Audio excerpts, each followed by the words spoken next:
Pangalawa na dapat natin gawin ay evaluate. Evaluate. Kanina ay diniscuss lang, pinag-usapan lang. Now this time, i-evaluate natin.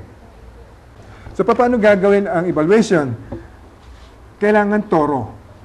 Do a thorough evaluation of the NCD cycle.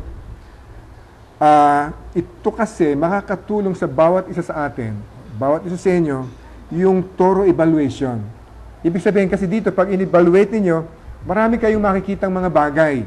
Makikita nyo mga bagay na dapat pala ginawa natin to, dapat pala hindi natin ginawa ito, dapat, yung mga ganon. Lalabas yun dun sa evaluation. Now, ang NCD would like to help you how to evaluate yung result ng survey. At meron ditong 14 na question na makakatulong sa atin para mag-evaluate. Una, how has your church benefited from this NCD cycle? So, evaluatein ninyo kung paano nag-benefit ang church dito sa NCD. Meron bang nangyaring magandang pagbabago? Ganon. So, evaluatein natin to. Now, hindi ko na paliliwanag mabuti at ang gagawin ninyo, pag uwi ninyo sa inyong mga simbahan, gagawin na lang ninyo to. So, what we can do is just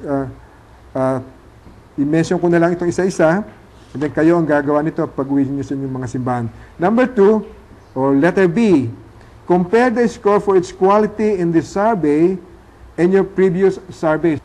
Now, pag i-evaluate ninyo, tingnan nyo yung changes kung malaki ba o maliit. Kung ito ba ay bumaba. Kung halimbawa, nung una ay 30, tapos ngayon naging 28, so bumaba. Ino-notice nyo yun. And then, doon sa evaluation ninyo, pag-usapan ninyo kung bakit nagkagano'n yan. How has working on this cycle motivated your church to work toward greater health?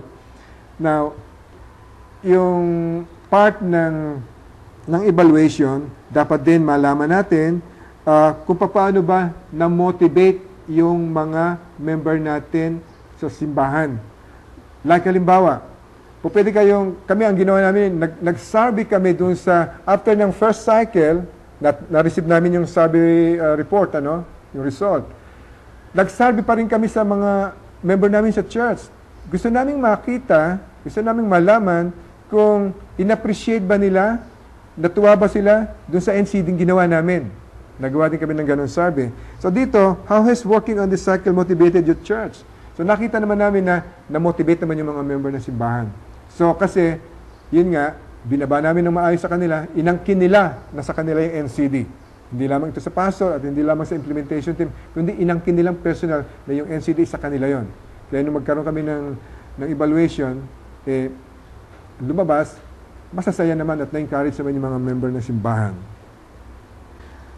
Letter D, ano-ano ang nakapigil sa church ninyo in working on the past NCD cycle? How can this barrier be overcome in the next cycle? So ito importante po.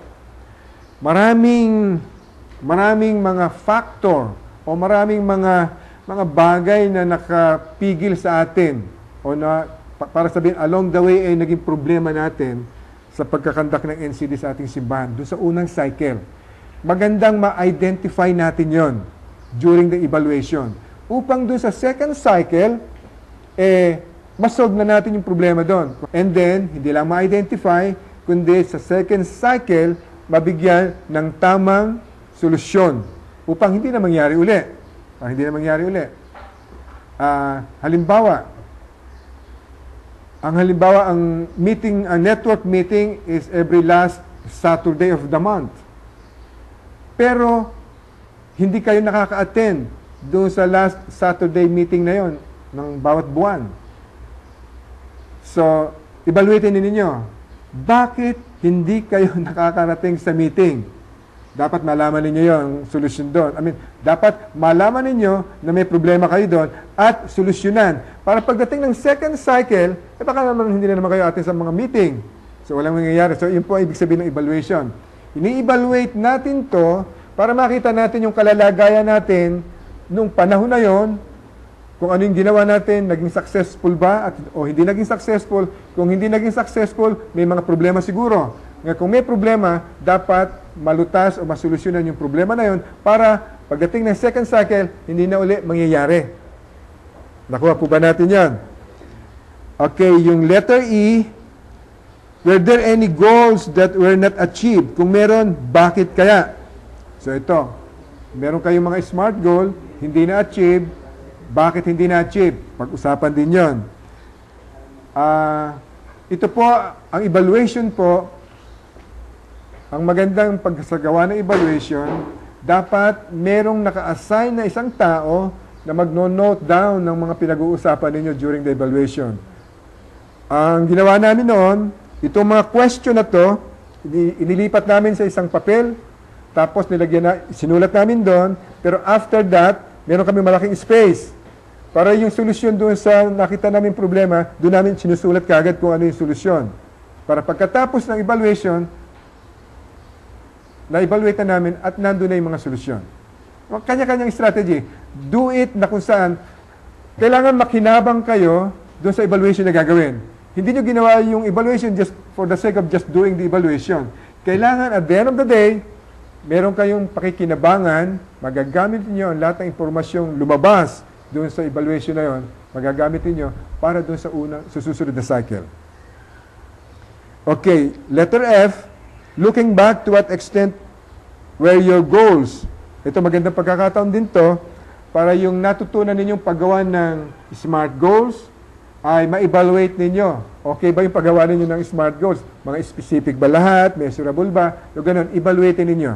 Kasi doon sa second cycle, you have to make another SMART goals na naman. May mga SMART goals na naman kayong gagawin.